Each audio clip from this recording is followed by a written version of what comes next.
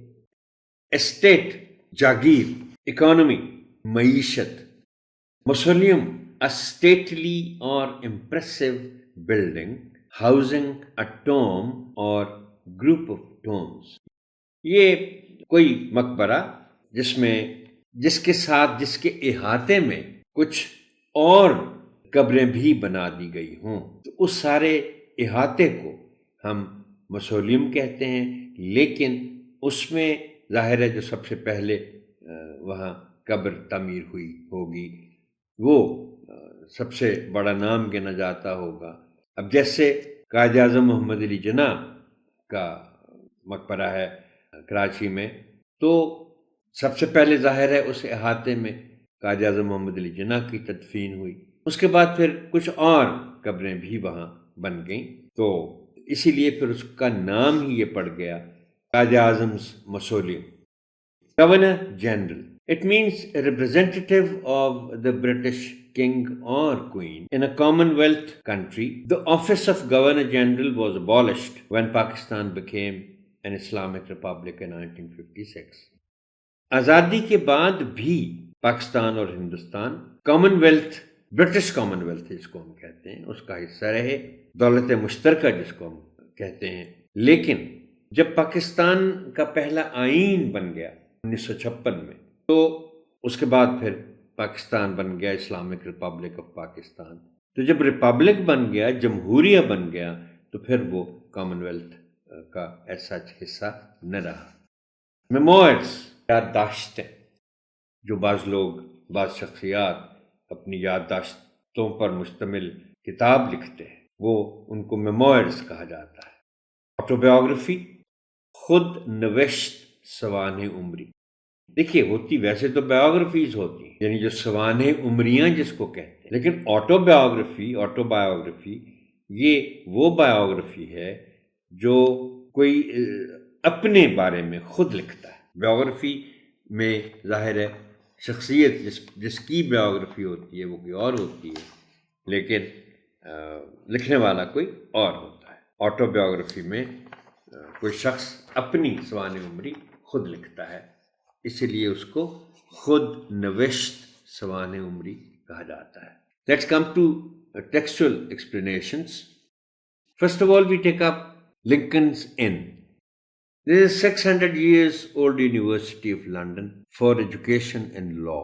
Jinnah recalled and said in 1943, I joined Lincoln's Inn because there on the main entrance the name of the Prophet ﷺ was included in the list of great lawgivers of the world. Quaid Azam کی جو biographies موجود ہیں بہت ساری ہیں، ان میں اس واقعے کا ذکر ہے۔ 1892 میں جب قائد اعظم نے سندھ مدرسۃ الاسلام، جس کا ذکر پچھلے ٹیوٹوریل میں بھی آیا تھا، وہاں سے میٹرک کیا۔ میٹرک کرنے کے بعد ان کے والد نے انہیں انگلینڈ بھیج دیا ہائر ایجوکیشن کے لیے، تو وہاں ادھر ادھر پھرتے رہے جناب، لیکن وہ ظاہر ہے وہ قانون کے شعبے میں تعلیم حاصل کرنا چاہتے تھے۔ اور جب وہ لنکنز ان گئے، انہوں نے خود کہا ہے، بعد میں ان کو کوٹ کیا گیا ہے کسی کتاب میں، ان سے پوچھا گیا تھا کہ آپ نے لنکنز ان میں داخلہ لینے کا فیصلہ کیوں کیا، یونیورسٹی آف لنڈن جو لنکنز ان ہے۔ تو انہوں نے کہا کہ میں نے جب اس کا جو مین گیٹ تھا اس پر ایک لسٹ لگی ہوئی تھی of the great law givers of history, تو اس میں ہولی پرافٹ صلی اللہ علیہ وآلہ وسلم کا نام شامل تھا۔ بلکہ ایک جگہ تو یہ بھی میں نے پڑھا آنریبل ٹیچر کہ سب سے اوپر ان کا نام تھا۔ تو قائد اعظم محمد علی جناح نے کہا کہ میں بس یہی دیکھ کے میں نے فیصلہ کر لیا کہ میں نے قانون کی تعلیم لنکنز ان سے حاصل کرنی ہے۔ علی گڑھ as a centre of education, یہ علی گڑھ کالج، پھر علی گڑھ یونیورسٹی، پہلے انہوں نے اسکول بنایا تھا سر سید احمد خان نے۔ یہ سمبل ہیں سر سید احمد خان کے ایجوکیشن میں جو انہوں نے رول پلے کیا، جو کردار ادا کیا۔ آنریبل ٹیچر، میں آپ سے اس سے پہلے یہ گزارش تو کر چکا ہوں تفصیل سے کہ آپ کو مطالعہ کرنا چاہیے تاریخ کا، اور میں یہ آپ کو بڑی اہم اور دلچسپ بات بتاؤں کہ 1857 کے بعد جب انگریز کی حکومت شروع ہوئی تو مسلمانوں کی، آپ یوں سمجھ لیں کہ جو بیداری میں جتنا کام سر سید احمد خان نے کیا وہ کسی اور کے حصے میں نہیں آیا۔ بہت وسیع اور بڑی خدمات ہیں سر سید احمد خان کی۔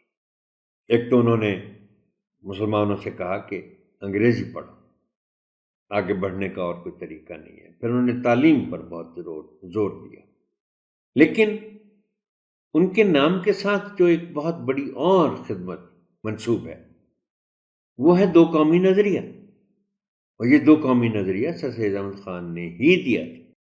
1867 میں جب اردو ہندی فسادات ہوئے تو اس کے بعد پھر سر سید احمد خان نے کہا تھا کہ میرا خیال ہے کہ ہندو اور مسلمان آپس میں اکٹھے نہیں رہ سکتے۔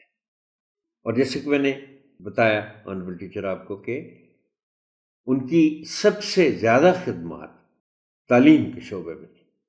پہلے اسکول بنایا، پھر ایم اے او کالج بنایا علی گڑھ میں۔